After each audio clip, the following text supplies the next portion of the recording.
Me as a musical performer. Within my identity as a musical performer, I am expected to represent myself in a number of different ways, from the audition to the show.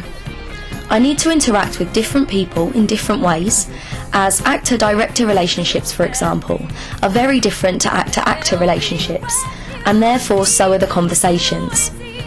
I need to be careful about the way I represent myself, my self-disclosure, particularly during auditions and early rehearsals, where social roles within the company are still being established. During an audition, self-disclosure can be as simple as wearing ballet shoes to reveal you are there to audition as a dancer, or bringing sheet music to show you are a singer. The audition is also the first time I will experience the reactions of others.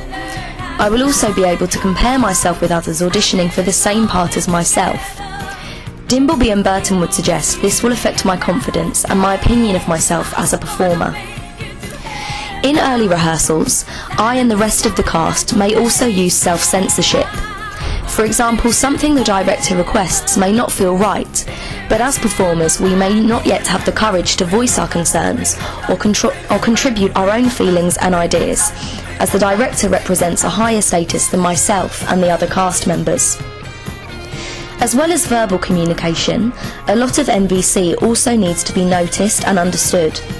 For example, between the actors and the musical director, who will, throughout both the rehearsal period and show, give a number of non-verbal music and voice cues.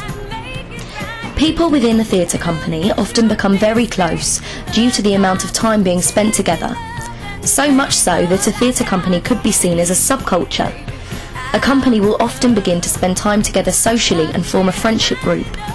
Different theatre companies often have assumptions made about them by outsiders due to the group identity they develop. This can be looked at in terms of Becker's labelling theory.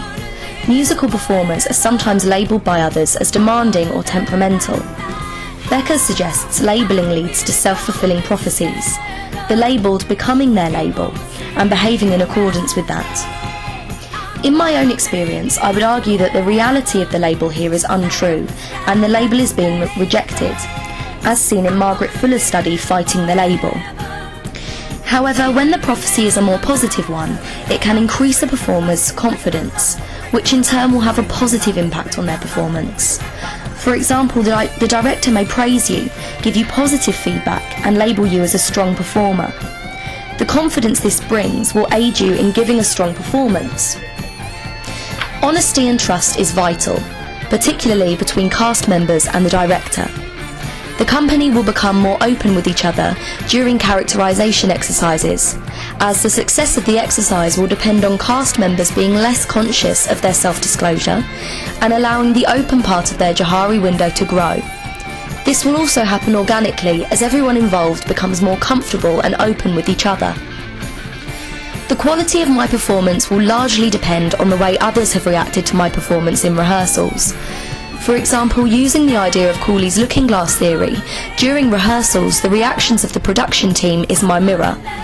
If they see a good performance, I see a good performance.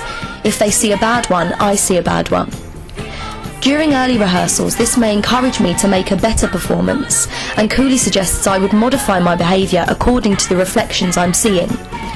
But if I were to observe negative reactions in, say, the dress rehearsal, when it would be too late to modify my performance in a drastic way, this may affect my confidence in the role and may cause my final performance to be too safe or reserved. During show week, I will be affected by possibly the most important reflection, the audience reaction, and after, the most dreaded, the reviews.